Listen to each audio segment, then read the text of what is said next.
Thank you everyone for joining today. My name is Jason. If you don't know me, I'm a product manager here at Elevated Signals.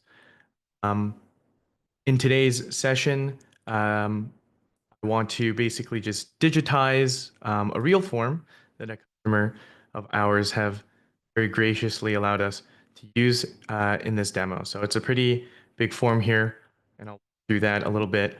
My goal is here to primarily talk through the strategy and approach to digitizing forms that might have been like historically just on pen and paper, and um, kind of talking a bit about taking advantage of the different aspects of having a digital format, and then also specifically to using the inventory half of elevator signals and using work orders alongside these forms, how we can kind of simplify some of the data entry and split this form up a little.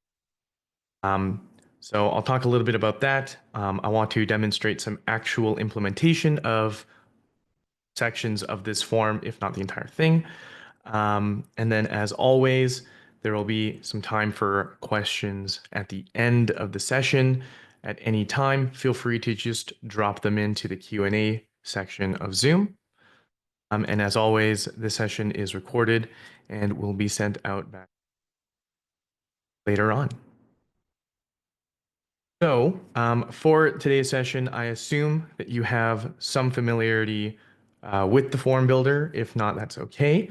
What I always do is head on over to our new documentation hub that we're getting set up, docs.elevatedsignals.com. If you know where our old documentation was, there's a little link at the top that'll take you there as well. But you can go into this tutorial section here, and under this quality section here are a lot of articles here that will help you out with some of the more basic as well as advanced usages of like the form builder. So uh, each of these is accompanied with like little video tutorial that I made and then some basics. So could be a good place to start. All right. So I'm just going to quickly go over really high level a walkthrough of the form that we're going to be digitizing here. This is a end-to-end bulk pre-roll assembly. So it's going to cover everything from what we're making to maybe supervisor shift changes, a bunch of pre-assembly information, things like materials and sanitation events, making sure equipment is maintained, things like that. Then there's going to be a section for the actual verification that the clean has happened, um, information about the data being brought in. So, like, sorry, the inventory that's being brought in, uh, calculations around targets, as well as the opportunity in some places, the need to like maybe upload documentation or photos of other things that might be happening on the floor, maybe with pen and paper, um, as well as in process checks and some calculations and some yield calculations at the end as well for like post manufacturing and maybe some employee timesheets or some comments as well that are kind of being able to be left on the entire form here. So you can see like the spirit of this is kind of like a full package deal so that there's kind of like a one set of forms to be filled out on the floor as we go. Um, my general approach when I see a form this large and broken up into this many pieces is actually take it and put it into a bunch of smaller forms um, that can kind of help identify like the phase as you roll through them within like a work order, because I'm assuming that you want to attach this to, on the left here, I have work order. I'll probably be bouncing back between the form builder and this bulk pre-roll work order that I have open here with some inventory, with the inventory half in it, but it's missing the quality half, which we're hopefully going to be able to kind of slot in over the course of the demonstration.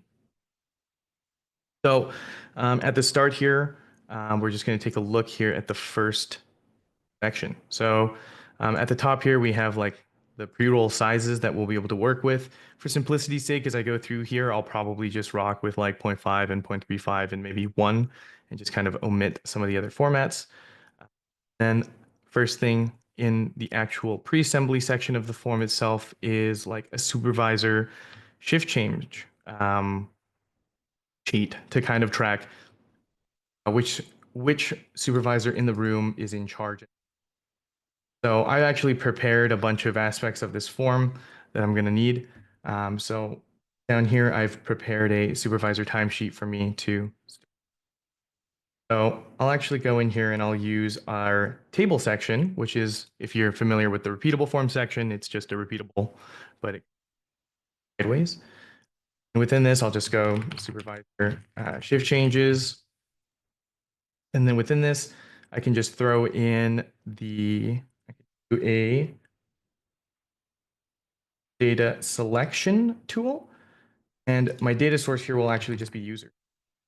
So now the only user within it. But if I save that and take a look, you and you can see that you can select the users, mainly being me. So I'll go back in here and I'll continue to.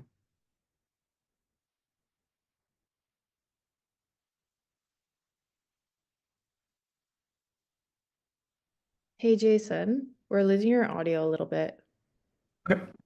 Thank you for the heads up. Hopefully that is better. Do this. So I'll go supervisor name. This can just be a user in and of itself. This supervisor shift changes. And then we can throw in a couple of dates in here as well. We can do a start time, start date time, then date this, do an end date time. And then update this. Now you can see I can select a user and a time and another time. And then I can actually bring in another table. Looks a little bit bad on here, but I'm just actually gonna date this and release this. But if I kind of close this form builder so that we have a little bit more space, you can see that this table appears and it's working. So I would just probably capture that, and then I would just bring one of those into the work order itself. So down here at the bottom, I can bring in a new record, and I've kind of categorized them already into these categories. So if you have a lot of these forms, they can kind of be pre-grouped here, so they're a little bit easier to find. So like bulk production, and then maybe this is in like the timesheets section, and then I can bring in the supervisor timesheet here, and then I can bring in myself, for example, and say my start time. And then maybe I don't want to actually submit this quite yet. So I can hit this save progress button and now I have this in progress timesheet. And so throughout the course of this, maybe, the next time someone changes in, they can bring in like this. I'm logging out of my shift. And then I can go and continue to save progress. And on the actual record itself, if I click on this, I can go and look at it. Oh, let me actually submit it. You can see who modified this record. And if I actually continue to go in and make another modification, for example, and then save that, you can actually see which field it is that I changed. And so I just don't have it enabled for the in-process record right now, but you could find that ability settings. There's a little section here near the bottom, which is show audit logs on in-progress records. And when that's enabled, you'll actually be able to see the changes that are made while it's in that in-progress draft mode. So just by doing that, it should kind of cover this aspect of the form here that's saying, the supervisor logging in and their start time and their end time, like these fields here, we kind of want to know like who performed it and when they performed that, that recording of that information. That's kind of automatically just being logged in our audit log on the side here. All we need to do is just go in here and say who and when. Okay. Moving on. There's a bunch of information here, within this pre-assembly section here, that we can um, really dive deep into and kind of figure out what the best way to digitize some of this information is. So I'll open my form builder and I'll just kind of look here. So I'll zoom in a little bit more. So product name. So with our data select function, or form element, we have a load of data sources to choose from. So earlier you just saw me choosing users. For this one, I'll actually choose inventory products. So I'll call this product name. Update. So now I'll be able to choose the product that I'm actually going to try and make. So maybe it's just bulk pre-roll 0.5 grams. So it doesn't need to actually be something that's handwritten in. It can be a selection based off of the actual products you have within the system. I can continue to do that for the next section, which is kind of the strain name. So I can set this to strain name, but then actually select cultivars. So now instead of a written section, you can actually just choose from the set of cultivars that you have set up within Elevated Signals. And then we have a section up here, which is the cannabis type that we'll be making. So for this specific form, this can be used to either make regular pre-rolls as well as infused pre-rolls. So I'm gonna just copy the format here. You know, one of the circles can be selected. So I'll bring in the radio buttons form element, cannabis type, dried cannabis, on infused. Section option, I'll choose cannabis extract, milled infused. And then I'll click X on my third option here, update. So now I have kind of two options here that I can click through.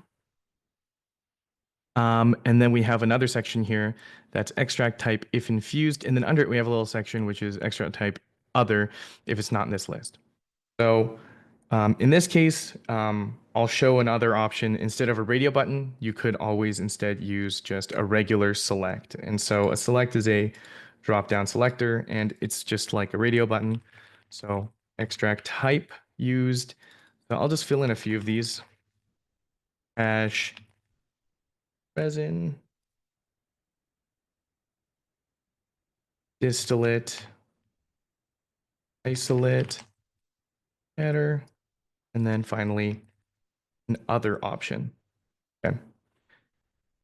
So before I go and actually add this, because of the cannabis type up here, dry cannabis non-infused versus milled infused, I can actually make it so that this section doesn't show up unless the cannabis extract milled infused selection shows up. So what I can do is under this conditional section, I can customize this. So I can say, okay, for the form element called cannabis type, I only want this form element to appear if milled infused is selected. So I'm going to click update there. So now you'll see if I select just dried cannabis here, nothing happens. If I click on the milled infused, then my extract type selector shows up. And then there's kind of like an extension of that, which is extract type if other.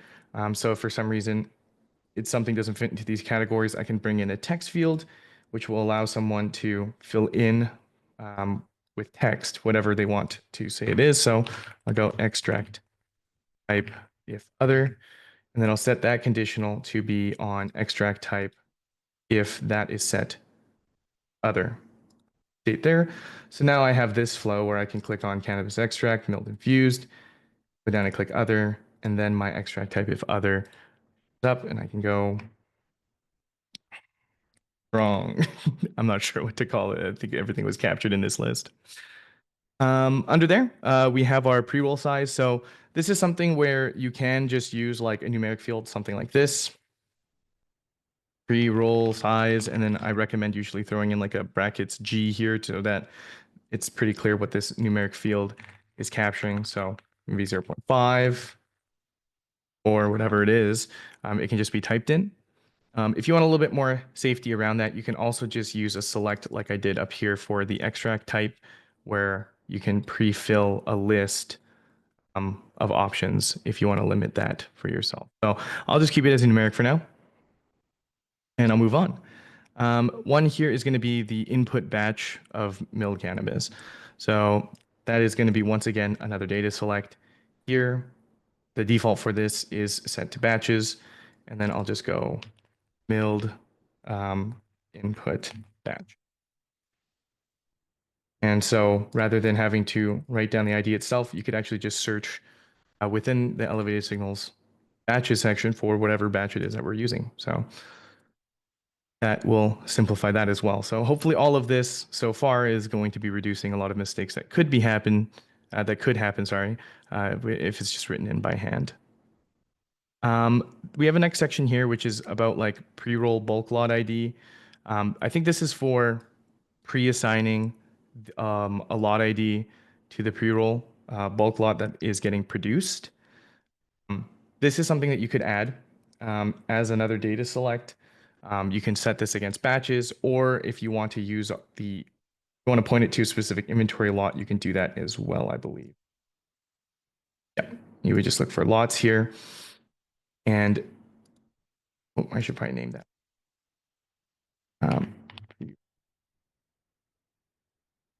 The only caveat here is that you can't actually select the lot until it's been created. So if we're looking here in this work order that I'm using, until you kind of create this output with the bulk pre-roll in this lot. So in this case, it would be the 64270 lot. You probably won't have anything to select. But that's probably a good time to save progress, use as an in progress. Or alternatively, what you can do is there's a little option under data select here for quick create. So with this enabled, what it allows you to do is actually to create a new lot on the fly. So you can actually pre-create the lot ID that you want to make within this form. And then when it gets to output time, people could look at this form and go, okay, we need to put it to this lot ID, and they could search for it and set the new inventory against that lot at that time as well. There's a few more things here, which I'm going to, dispensing start time, for example, I'm just going to skip over that. We would just add a date selector here to throw that in. And then finally, what room is this production taking? So that would once again be another data select. I would just go location or room name. And then we actually have location data source here. And that would just pick from the different rooms that you have available within the software. In the form here, it says other, and then to name the room if another room was being used. At that point, I would probably just suggest that you just add the room to elevated signals. I think it'll just be better that way. Okay, moving on. There's just a bunch of other checks in here that we can just throw in. So safety checks, PPE, supplies complete, like collected basically, checking over materials, are the pre-rolls papers, ripped, or is there debris, anything wrong with them? Has a room been cleaned? Just all a bunch of checks, and it's either like a yes or no on this form, but I actually suggest using a checkbox to go through things like this. Like safety checks complete, and then we can use our description here to kind of hold some extra information like PPE, clothing.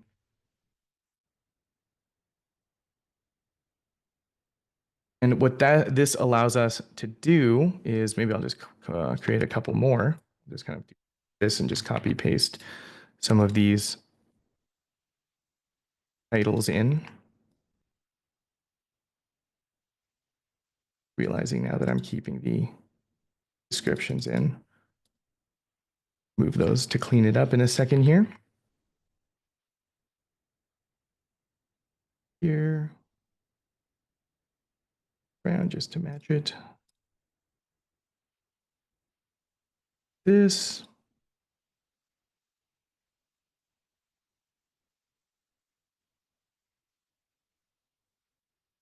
And the reason I suggest using checkboxes is because at the bottom, when we use our required fields here, for example, I can actually make it so that these checkboxes are required to be entered. That they're not checked, you can't even submit the form. So um, just like a nice way to make sure that this form basically stays either as an in progress or a draft form until these are addressed. Um, from there, I think I will probably kind of skip over the remaining one of these as they're kind of repeats of the work that we've already done within this, right? Pre-roll paper, these could be a select or a radio button widget. Is it branded? What is the brand? Just could be a text field with a conditional on if that pre-roll is branded. Um, and then the manufacturer lot number could once again just be a lot selector from Elevated, or if it's not stored within Elevated, then it could just be a text field. And then same thing with kind of like this section down here around the sanitizers itself. So that kind of covers like this first section here, and we have this form as it is so far. The next section here is bringing in equipment into this form. So this one here is about scales, and then under that, there's a little section for the machine, for the pre-roll machine itself that it's using. So this is more so just like which machines are we using, and then for the scales, which scales are we using, and then when's the next time they need to be calibrated, just to make sure that any scales that are being used have been calibrated, within the allotted time that it needs to be. So what I'll do is I'll just quickly save my progress here so far, um, and I actually want to relate these things via the work order itself. So rather than placing this into my form as is, I'm going to kind of take advantage of the fact that we have this equipment section here where I have a couple of scales in. I have my pre-roller machine, for example, and then I also have within here, I have an equipment form for scale calibrations that I do over time that I've kind of pre-prepared already, and I made one. So on the actual work order itself, do is under this equipment section. So I'll just actually collapse some things to make it easier to look at. Under this equipment section, I could add an equipment. So maybe I'm using this scale right here. I can add that to my equipment list, and then I can actually show related records for that scale. So I can actually click on this and it'll show me the latest records that are applied against this equipment. And so this is my last scale calibration. So I can actually not only add in the scale to my actual work order, which will then get compiled into the PDF when you download it from here. Um, the last scale calibration that was performed can also just be added to the list of documentation just directly within the work order. And so this work order, you kind of see the theme is actually going to act as a way to compile all of the different forms that we might want to relate to this one, production of bulk pre-rolls. And we can do pretty much the exact same thing with that pre-roller. We can add that equipment. And then in this case, for the pre-roller on this form, it doesn't have like anything where it's like, hey, no, when's the last time it got cleaned or anything like that. So I didn't have a form for that. But if you wanted to, you could have maybe some maintenance logs that you wanted to bring in so that all of the information is in one place to be reviewed at a later date. There's another section here, which is basically this QA clean verification that comes in afterwards. And then that is pretty much the end of the pre-assembly section of this form. So if I go there, if I go back to my form, one option is to just add the clean verification to the end of this form. I've just kind of pre-made it because, as you can see, it's a pretty simple part. We've kind of covered a lot of that usability here already. So I created this one off to the side, a QA clean verification. So if I go over here, I can always add that new record. Within here, I put it in the sanitization section. And then you can just go QA clean verification and startup date since full clean, maybe 3. And it was a pass. And so we can just bring that in. So rather than having it within the one same form, we can actually have it in its own section here off to the side, which kind of improves like the clarity of, how far along things have moved if these things are, kept in progress over time. There's like an in progress tag, maybe a not started tag, and I'll go over a little bit more about actually putting these into the work order towards the end as well. So what we want to do is move into the next section. So I'm actually going to go ahead and release the pre-roll, bulk pre-roll, pre-assembly one here. And so that'll add that to my list. So now that will be available in the section that I put it in right here at the bulk pre-roll, pre-assembly. So the next one I want to walk through is this assembly. Probably a fair amount that I'm going to try and get through pretty quickly here. Just observing time here. I do want to leave some time at the end for questions. So in here, I'll just quickly throw in, like my batch selector, for example. So we can select a batch. We can put in a date time for the date of the mill. So this is capturing information about our input batches actually. So put batch.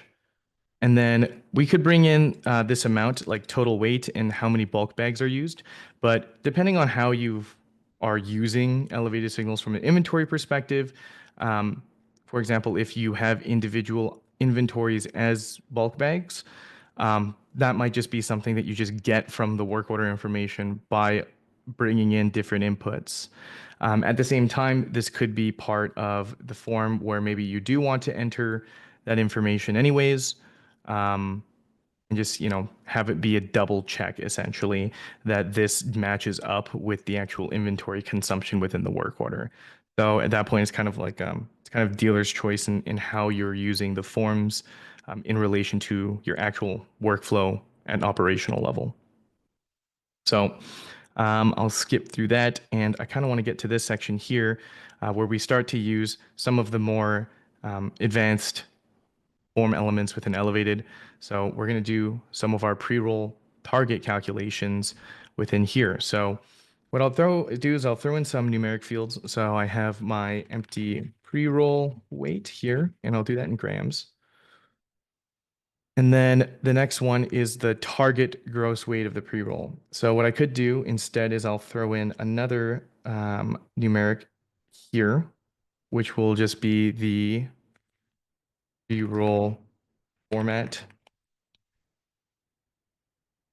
I don't know if that's exactly the best, but the idea is that you would go like 0.5 gram pre-roll, and then the empty pre-roll weight might be like 0.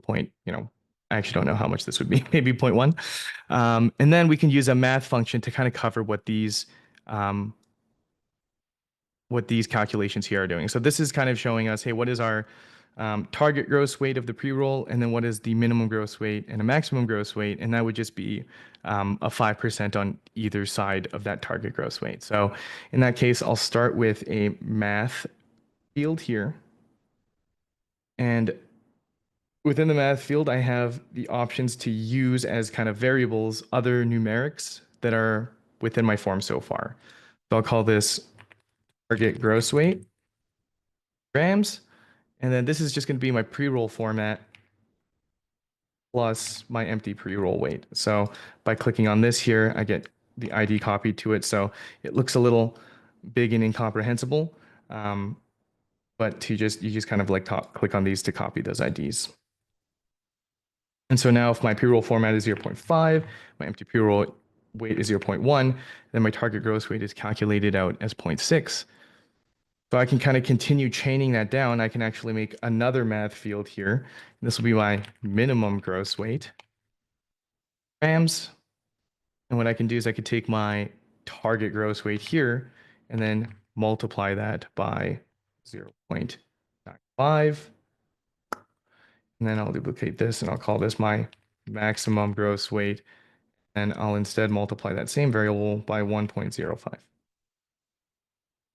Hit update there, and then I can just test this out on the side again. So looking for 0.5 grammars, 0.1 there. And so now you could see target gross weight 0.6, maximum gross weight 0.57, and then maximum gross weight 0.63.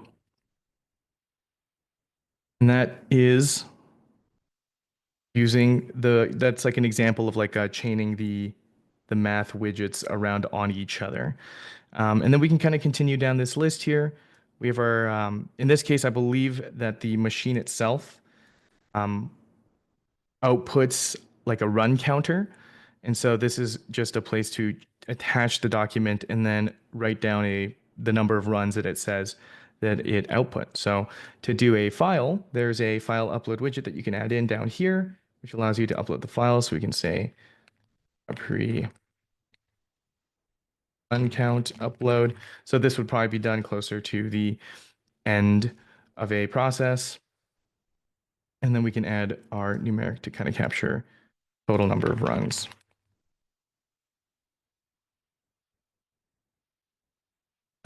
And then after that, we have our QC weight check. So I'm going to update this and we'll probably have to come back to this. But our in-process check here wants us to basically verify or validate the weights of 10 random pre-rolls per hour.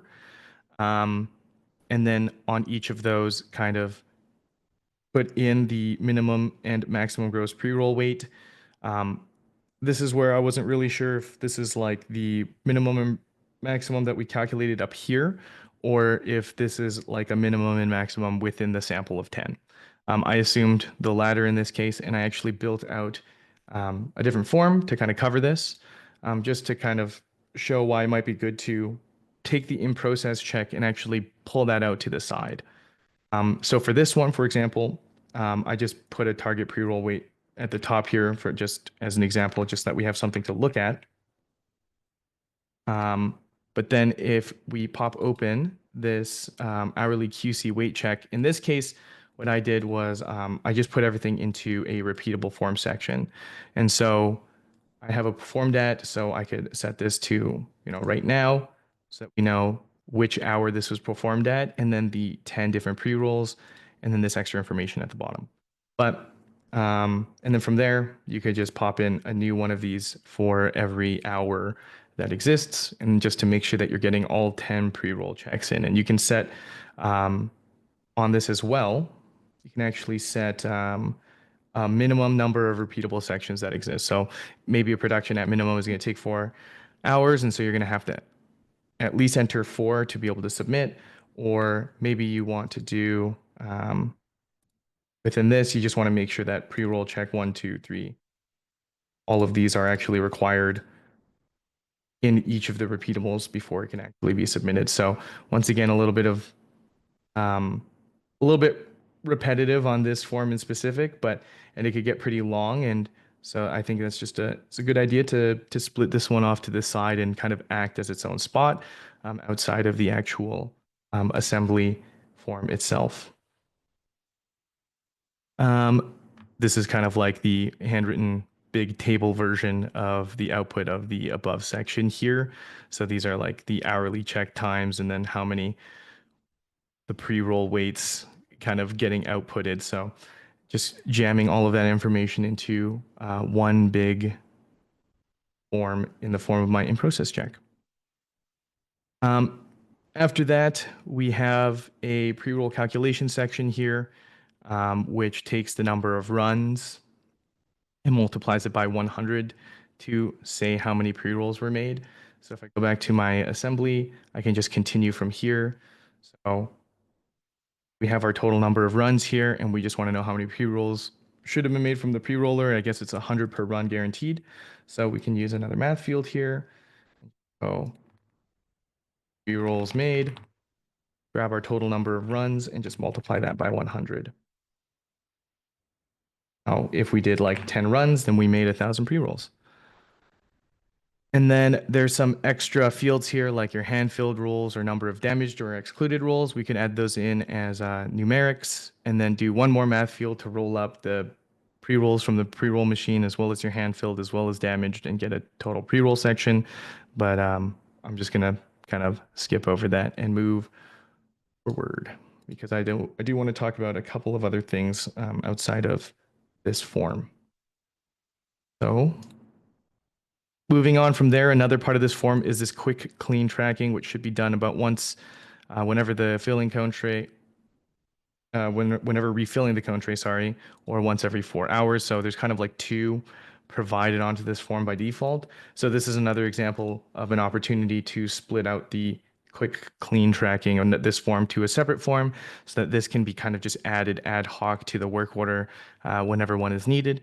And if, by default one is always needed, we'll cover that in a moment as well. And then finally, we get to the last section here, which I don't think I'm going to go over too deeply, just in the interest of time. But it's a yield and reconciliation section of the form. So there's a big section here. How much did we bring in? How much was used? How much was left over? How much was destroyed? And then kind of calculating out the unrecoverable portion of the input. So basically processing loss. And then a percentage of that processing loss is calculated here as well. Within a work order itself, so this is an example of a pretty much complete work order here in terms of inventory inputs. You can see on this section, just on the left here, where it says remaining, this is a preview basically of the processing loss.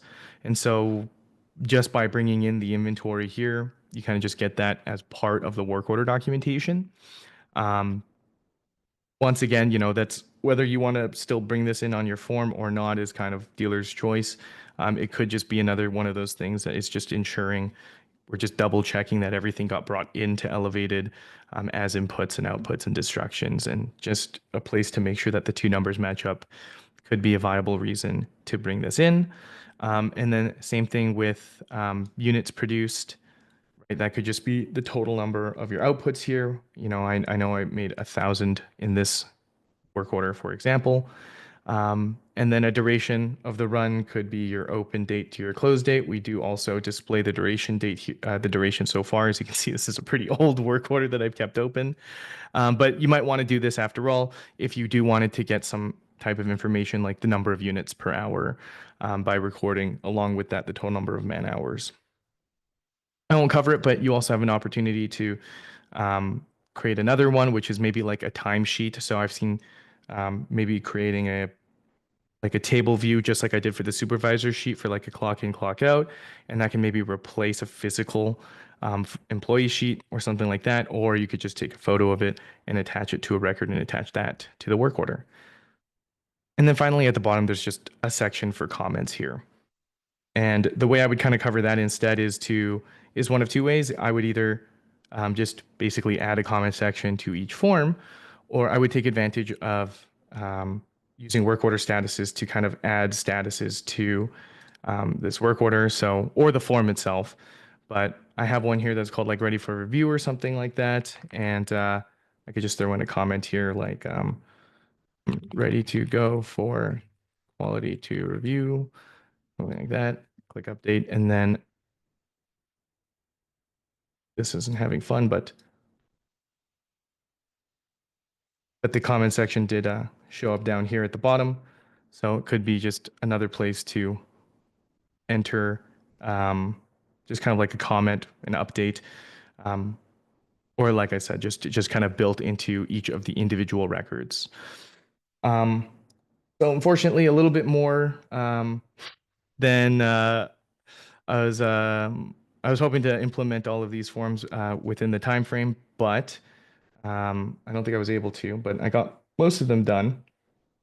What I wanted to show next was going to my work order type setting within Elevated and actually going to this bulk pre-rolls production section. And under roughly in the middle section here, there's a section for required records and related records. So what I can do is I can go in here and choose, like my pre-assembly, my supervisor timesheet, my assembly, my in-process check, maybe the employee sheet, and maybe the QA clean verification as well. And what this will do is when I open a new work order, these will all get created as like a draft mode, not in the not started position. And I'll show that in a second. You can also choose required records. And so basically required records do not allow that work order to actually be closed without at least one of these records being submitted to the actual work order itself. So I'll just add in some of those. So just a little bit more protection, a little bit more error prevention as well. So when I make a new work order now, I can go bulk pre-roll production into this.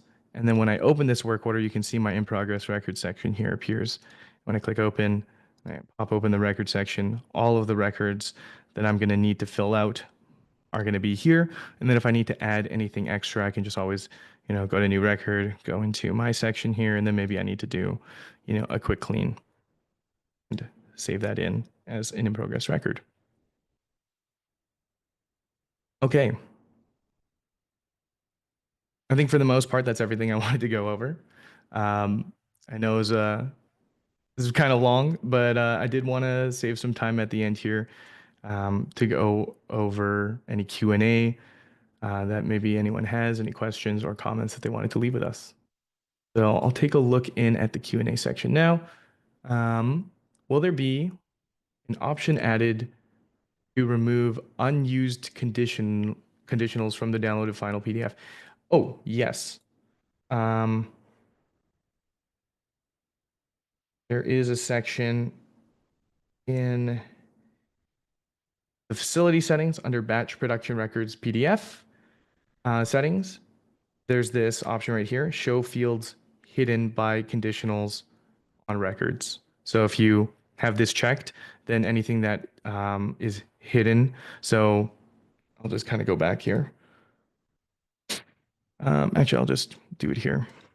Um, in that pre-assembly one that we had, for example, you can't see this extract and you can't see this extract type if other selection because it's hidden by conditionals.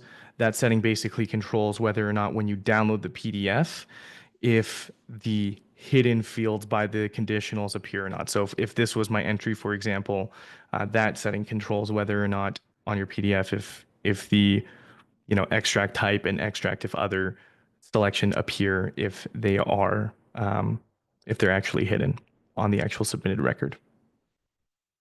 I think that's a great callback too, because I did want to just go back to this one. And even though I didn't really add all of it, I can download this PDF here just so that you can kind of get an idea of what a little bit more of like a completed record here might look like. So we have our summary, we have our total inputs at the top, our total outputs, total destructions, and then a processing loss. Usual, all of our inventory events, but then the equipments get added in. If you have serial numbers, for example, who added them to the actual work order, and then the different records that would be added. So if I added more of the records, there'd be a ton more piled in here.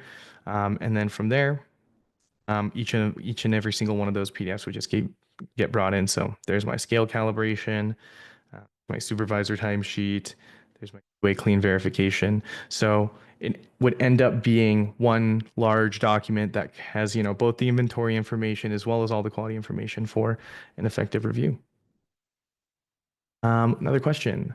If possible, it'd be interesting to have explanation of how the advanced options work. For example, in data select, how do I use it to restrain the quantity of choice? Question. I think for that one, it'll be best to just like reach out for further clarification for like specifically what you're trying to filter for. Um, I think some of it might have to actually be custom, but so for example,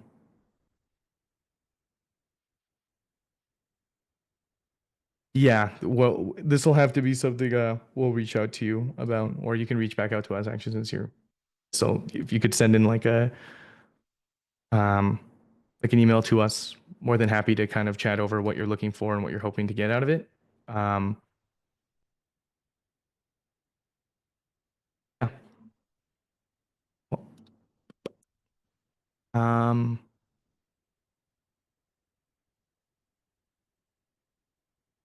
example, how to make it so only active lots appear in the selection. You know what? That's probably something that we should just make an option for some of them. So I'll definitely note that down and I'll throw that in and hopefully we can just get that loaded up as just like a general filter across the board.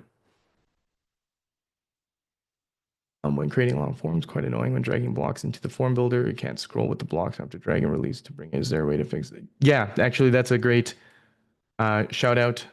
Um, we'll take a look into kind of maybe making I'll throw up a example here. Longest one that I had. I think. Yeah, I think maybe what we can do is make it so that this form element list section maybe just kind of like floats with you a little bit, um, so that you don't have to like scroll back up to the top to bring it to where it's needed. So, um, dragging blocks in the form builder. Yeah. So is you're if I don't know if you're talking about doing this or if you're talking about bringing the form elements in. Um, I think for this one, it's like not bad. You can just hold it and spin it around. It could be annoying for sure if you're going to bring like large like chunks of the form around. If you hit the plus button rather than dragging in, it'll just automatically create one at the bottom for you. But it's definitely valid though. We'll take a look into seeing how we can kind of improve the flow of using the form builder when you get to a really long form. Thank you for that feedback. Dragging up and down in the field when it's long, you can't hold the block and scroll to put in the right position. Oh, interesting. Okay, maybe just send us like a video because I can do it. So maybe just if you have like a video or something, you can send that along to our support desk and we'll take a look at that.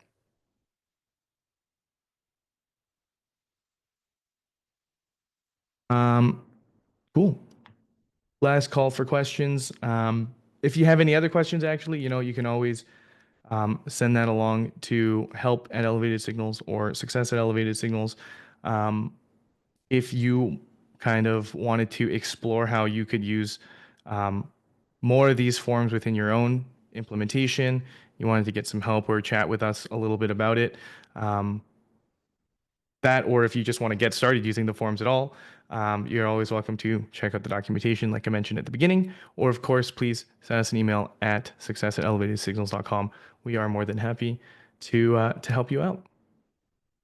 I think that'll be it for now. So thank you everyone for your attendance. Um, have a great rest of your day.